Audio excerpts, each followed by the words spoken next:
बोलो लक्ष्मी माता की जय। आज हम कनकधारा कथा सुनेंगे। कनकधारा स्तोत्र की कथा अत्यंत प्रभावशाली और आध्यात्मिक रूप से प्रेरणादायक है। यह कहानी श्री शंकराचार्य की महान शक्ति और देवी लक्ष्मी की कृपा का अद्भुत उदाहरण प्रस्तुत करती है। प्राचीन भारत में एक समय की बात है जब महान आचार्य श्री शंकराचार्य ने अपनी जीवन यात्रा के दौरान देश विदेश की यात्रा की।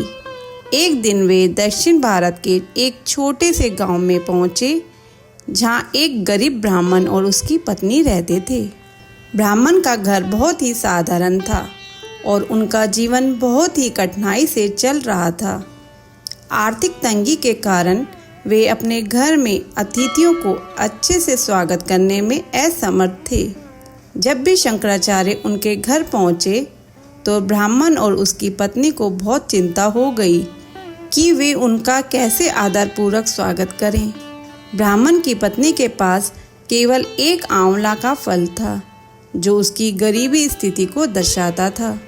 उसने इस एकमात्र वस्तु को बड़े आदर और श्रद्धा के साथ श्री शंकराचार्य को अर्पित किया। उसकी भक्ति और समर्पण ने श्री शंकराचार्य को गहराई से छू लिया।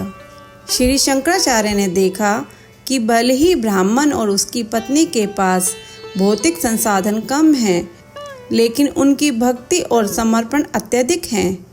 उन्होंने सोचा कि इस सच्ची भक्ति का उत्तर केवल देवी लक्ष्मी की कृपा ही दे सकती है। इसके पश्चात श्री शंकराचार्य ने कनकधारा स्तोत्र की रचना की। यह स्तोत्र देवी लक्ष्मी की पूजा के लिए है और इसके माध्यम से वे देवी लक्ष्मी से प्रार्थना करते हैं कि वे गरीब ब्राह्मण के घर में धन और समृद्धि की धारा बहाएं। कनकधारा स्तोत्र का प्रभाव अत्यधिक शक्तिशाली था। जैसे ही यह स्तोत्र गाया गया, ब्राह्मण के घर में धन और ऐश्वर्य की अनगिनत धारा बहने लगी।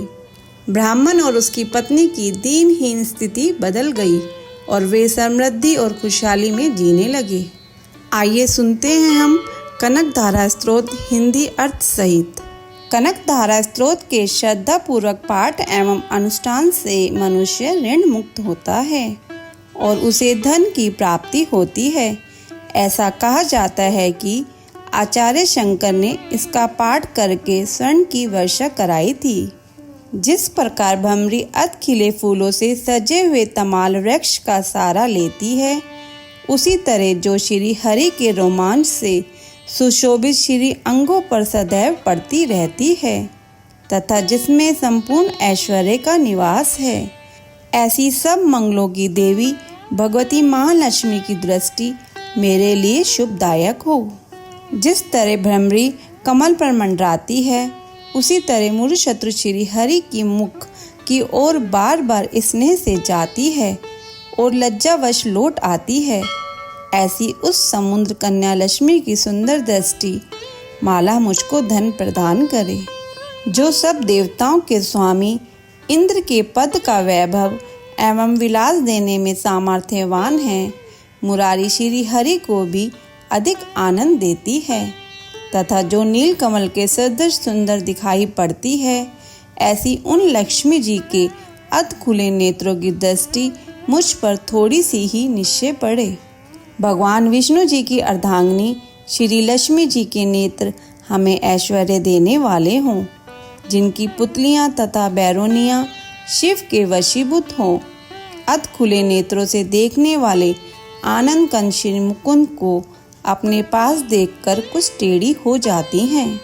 जो भगवान मधुसूदन के वृक्ष स्थल में धारण की हुई कौस्तुभ नाम की मणियों की माला में इंद्र नीलमयी हरावली सी सुशोभित होती है तथा उनके भी हृदय में काम प्रेम का संचार करने वाली है, ऐसी वह कमल वन में रहने वाली कमला के नेत्रों की दृष्टि मेरा कल्याण करे।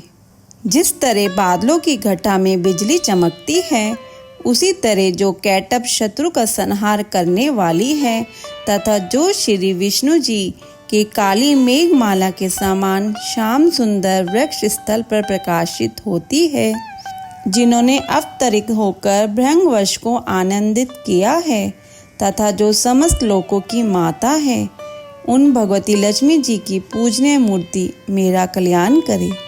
समुद्र कन्या कमल की वह मंद अलस मंथर और अध खुले नेत्रों की दृष्टि, जिसके प्रभाव से कामदेव ने कल्याणकारी भगवान मधुसूदन के मन में पहली बार स्थान प्राप्त किया था, यहाँ मुझ पर पड़े। भगवान नारायण की प्रेमता लक्ष्मी के नयन रूपी मेघ दया रूपी अनुकूल पवन से चलायमान हो दुष्कर्म रूपी धाम को बहुत समय के लिए दूर हटाकर दुख में पड़े हुए मुझ दीन रूपी चातक पौत्र पर धन रूपी जल धारा की वर्षा करे।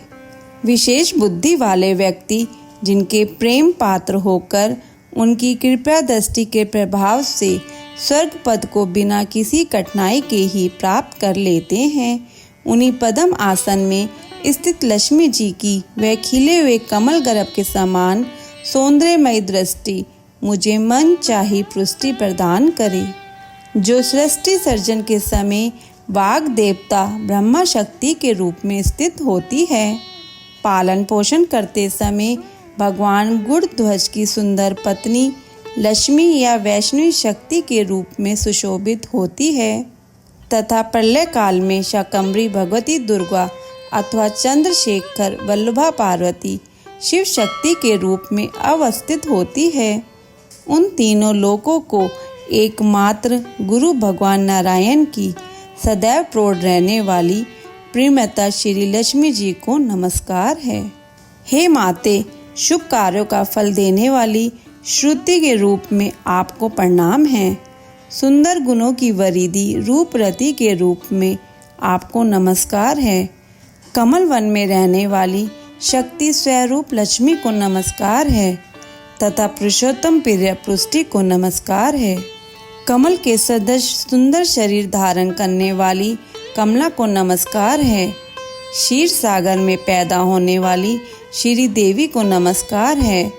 चंद्रमा और सुधा की सगी बहन को नमस्कार है। भगवान नारायण की प्राण प्रिय को नमस्कार है। कमल के समान नेत्रों वाली आदरणीय माँ, आपके चरणों में की हुई प्रार्थना धन दौलत प्रदान करने वाली, समस्त इंद्रियों को ऐश्वर्य देने वाली, साम्राज्य प्रदान करने वाली और समस्त पापों को नष्ट करने के लिए सब तरह से तैयार है। वह हमेशा मुझे सहारा देवे।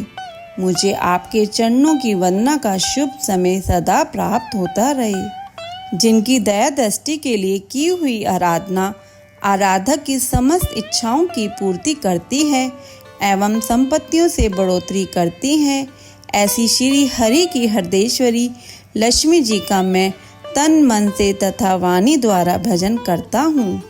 हे भगवती, हे हरि प्रिया, तुम कमल वन में रहने वाली हो। तुमने अपने हाथों में नीला कमल धारण किया हुआ है। तुम अत्यंत श्रेष्ठ वस्त्र, गंध और माला आदि से सुशोभित हो रही हो। तुम्हारी झांकी बहुत सुंदर है। तीनों लोकों का आनंद प्रदान करने वाली देवी, मुझ पर प्रसन्न हो। हाथी द्वारा सोने के कलश के मुख से गिराए गए आकाश गंगा के पवित्र एवं सुंदर जल से जिनके श्री अंगों को स्नान कराया जाता है, ऐसी तीनों लोकों के स्वामी भगवान विष्णु की पत्नी और क्षीर सागर की पुत्री तथा जगत की माता लक्ष्मी जी को मैं सुबह कर वृद्ध प्रणाम करता हूँ। कमल के समान नेत्रों वाली केशव की प्राण प्रिया हे कमले, मैं गरीब और गिरे हुए दीनहीन मनुष्यों में सर्वप्रथम हूँ, इसलिए तुम्हारी कृपा का स्वाभाविक आकांक्षी हूँ। तुम ऊंची उड़ती हुई करुणा की बाढ़ की तरल तरंगों के सदृश नेत्रों से मेरी ओर निहारो। जो व्यक्ति इन स्तुतियों द्वारा नित्य प्रति वेद त्रय स्वरूपा तीनों लोकों की माता भगवती लक्ष्मी जी का गुणगान करते हैं, वे इस पृथ्वी पर महान, गुणवान और बहुत ही भाग्यवान होते हैं तथा विद्वान पुरुष भी उनके मन के विचारों को जानने के इच्छुक रहते हैं। बोलो लक्ष्मी माता की जय। ऐसी कथा और कहानियों के लिए हमारे चैनल को सब्सक्राइब करें। धन्यवाद।